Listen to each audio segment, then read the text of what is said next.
Hi, I'm Nawal, and welcome to Mamas and Papas. On today's episode, mamas talk about getting their children to eat. Then, when are you too old to have a baby? We give you most important information you will ever need on basic CPR.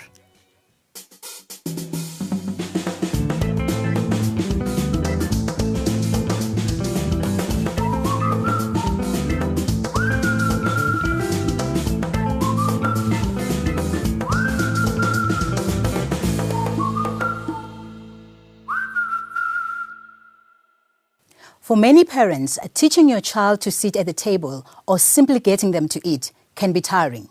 We ask the moms on how they do it.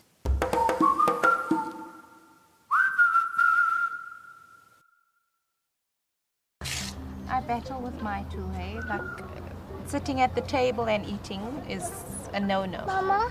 Yes, but I say as long as they're eating, it's fine. Yes, You know? so I agree. Best I distraction? agree. What do you have? The best? Best distraction. Singing songs while sitting at the table. I know you're not supposed to be talking while you're eating, but we've come up with some sort of game plan. Oh, we have to talk because if we don't, then they get bored and they wander off and want to do other things. So it's a lot of talking. No TV on. It becomes a big mess, especially with him, because I have 3 other kids, but he is the messiest of all of them and the hardest to keep on the table. Mommy? How about we eat first and then we go and play? Right? Yeah, let's eat first. Good idea. Yeah. Do you want to use a spoon? Yeah. No? You're going to drink something. I always go for the drinks first. Yes, which is what I do at home. So no juice, because we don't really do fizzy drinks. Yeah. So no juice, only water at the table, and you can have your juice if you're almost done or if you're done. Yeah, that's about So the it's same just rule water. that we go by. Yeah. Water I literally have to hide the bottles. Yeah. So they gotta finish their meal first before they get it. Same here. Yeah. That's seen as an incentive for eating your Exactly. food. Oopsie! This is really good, isn't it? Nom. Oh yeah, it is good. Nom. Eat. Yeah. Does she still get fed or does she eat by herself? I think since the age of 2, I left her to eat on her own. Yeah. You know, it's just a mission running after them and getting them to. So I've left her to her own devices to feed herself from the age of 2. How do you do it with 2? I gotta feed one bite at a time so that I know I don't overfeed one or underfeed the other. Do you feed them at the same I time? feed or them do at the you- same time, one bite each, and that's it. Yeah, they're really at the stage where they want to hold and eat themselves, but no, Really? it becomes too much for me. Yeah, no, he's been trying to get into his own plate for a long. Oh, that looks good. That looks good. You want pizza?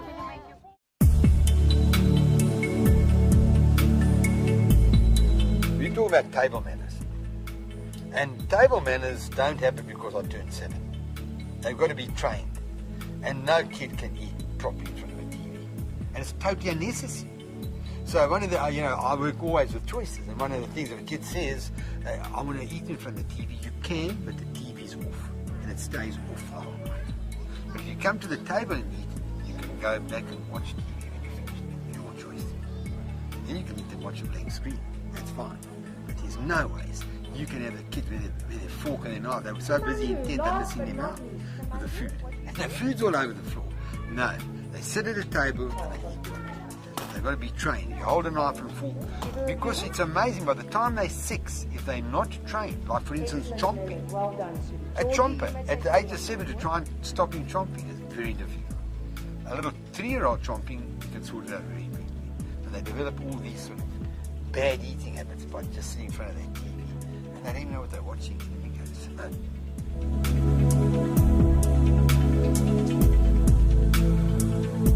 And once again, it's preempting. I use that preempting a lot. We're going to disperse. This is what's going to happen. You're going to sit down, you guys order water, there's no Coke before you have food. Eat your food and you get a Coke. So we order water. They then go and play. So that the 2 of you can have a chat. When their food comes, they play or they keep busy at their table. If they act up at the table, it means they want you to call them language.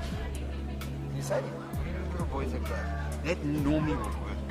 But you let them know, if you are going to play, you are going to call them. You you might have to sit in his office. Please understand that. So you make the rules clear. But if you have a special routine, as I said, they order, get water, go play, come back. You then order. When they finished eating, they go play again. You get a corn meal. If they've cooperated, they can earn a Coke, maybe a little ice cream. You bring order. But you preempt situations.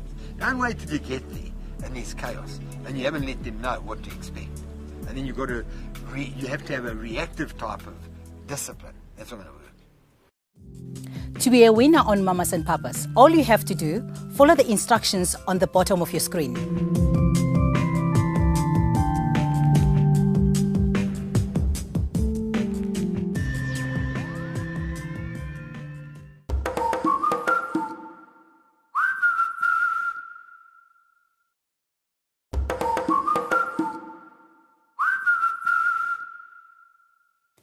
Your eggs are as old as you are. Does this mean that a woman should not let her eggs go to waste? With the busy lifestyle we lead, when is the perfect time to conceive? Welcome to the guest. Time is clicking. Tick, tick, tick, tick. Come on, ladies, let's have babies. We just want to have babies, Doc. What's the perfect time? Good question. There isn't really a perfect time because it's a social decision. However, biologically, you start talking about time. And biologically, your problem is that you are at your best when you are somewhere between 18 and about 35. After the age of 35 is not so easy. And secondly, the risk of some other abnormalities is higher. So people should ideally have their children early in their marriage. Putting off your marriage until you're over 40 is not the greatest of ideas. So you're basically saying, now, well, come now. Yeah. You've got to. Gee. Sandra, you had a child. Your little one is she's about she's about 6 now. Yes. And you were age 40. I was 40 when I had her. Yes. So and it was perfectly normal conception, and she turned out to be perfect. What's the new advances, medical advances that are there? Available for moms who might probably, I'm trying, and it takes you forever to keep on trying. And you keep on trying, it's 35, 36, the next thing you're 42, and I still have this hope. What are the medical advances out there? Well, we've been doing artificial reproductive technologies nowadays, acronym ART. So we in the lab can actually assist you if, you try for longer than a year. Then we advise, unprotected, then we advise that you search further help. They can maybe start off by doing artificial insemination, which is a very conservative treatment. If you fail, say 6 times, then think about something more advanced, like in vitro fertilization. And sometimes patients don't realize that there's a male factor or a female factor like tubal factor, which in any case needs some assistance. You will not be able to conceive spontaneously. You will need us for that. So at your level, you are able to tell if this egg is perfect. Maybe this one will give us a bit of challenge. Maybe this one, it's not going to work, and give advice. Yeah, there's certain morphological features that we can say, okay, this egg we will not be able to use, but sometimes you can't. And it's at another level. You have to do genetical testing, embryo genetical testing, before you can actually say, this one is normal, rather implant this embryo than that one. Artificial insemination. How does that work? Artificial insemination, it actually started in animals even, where if you had a good bull, an Afrikaner bull, and I wanted cattle with good meat, you come rent some from me. Yeah, we come and get sperm from your bull and inseminate the females in my kraal, and we have good offspring. It then, was transferred to human beings. A lot of research was done on animals. But what we do is simply take the male sperm And we enhance the male sperm by centrifuging it and doing a swim-up test. That's what Elsie is an expert on. And once you've done that, we colloquially call it a sperm wash. Yeah. You take that washed sperm and then inseminate it in the female. You can put it in the cervix, you can put it in the uterus. So sometimes we say intrauterine insemination because you put it in the uterus, but you can also put it in the vagina. So that's artificial insemination. In vitro fertilization, on the other hand, is a more complicated process because we're fertilizing the eggs in vitro. In vitro means in the lab. Elsie becomes the first mother of your babies. So what we do as doctors, we stimulate the woman, we get the eggs out, hand them over to Elsie, ask the husband to give us sperm, and hand it over to Elsie. And Not then, my husband. Yes. The patient's husband. I like that one. Yes. And then Elsie put them together. She inseminates the eggs with the sperm, and then embryos develop. And they stay in the laboratory 3 days, 5 days, and when we think they are ready to be put back, we then take those embryos and put them back at the same direction as you put sperm. But now you are putting embryos into the uterus. Chantal, you're 30.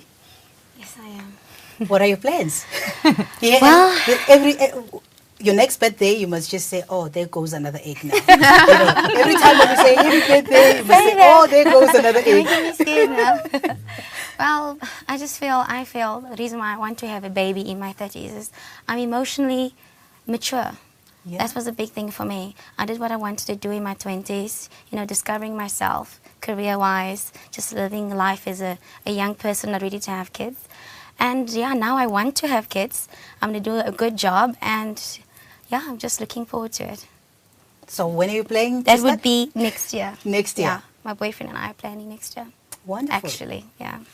You're 20 weeks. Yes, I know it doesn't.